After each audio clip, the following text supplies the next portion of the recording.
Donc, le projet, c'est lorsqu'on met en action l'idée.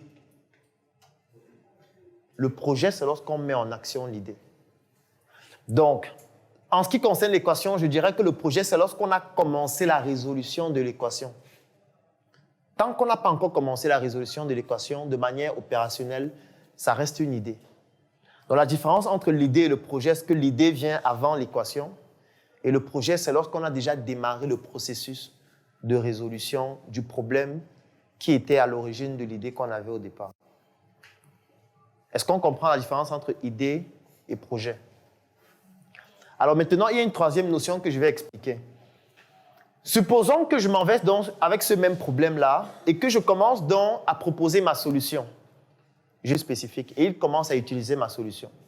Pendant 1 mois, pendant 2 mois, ils me font des feedbacks, par exemple sur des bugs qu'il y a sur l'application et avec mes équipes, on essaye de corriger ces bugs-là progressivement, on corrige ces bugs progressivement. Et au bout de 6 mois, 7 mois, 8 mois, on a une base de données avec 2500 taximans de la ville de Douala.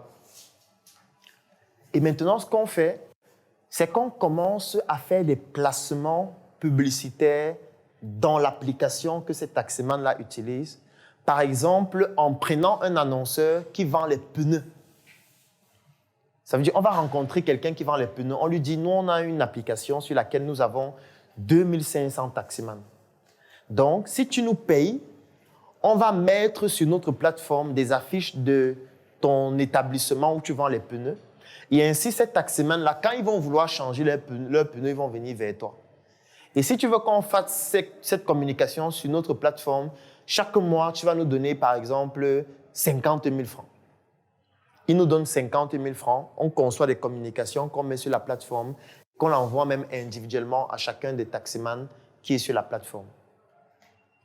Après, on peut faire la même chose avec des garages.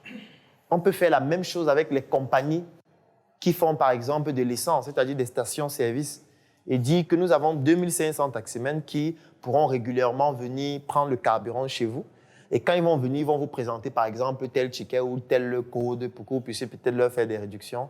Et en retour, nous, maintenant, on va mettre votre station-service ou plutôt les communications sur votre station-service dans notre plateforme pour que même leur vidange, ils viennent faire chez vous, qu'ils achètent l'huile chez vous, etc. Ce qui fait que ces annonceurs, maintenant, nous payent parce que nous avons déjà une valeur en termes de base de données. Et comme eux, ils ont besoin de ces bases de données ciblées pour communiquer sur leurs produits et leurs services, ils nous payent pour pouvoir être sur la plateforme. Et c'est comme ça qu'on fait donc des placements publicitaires.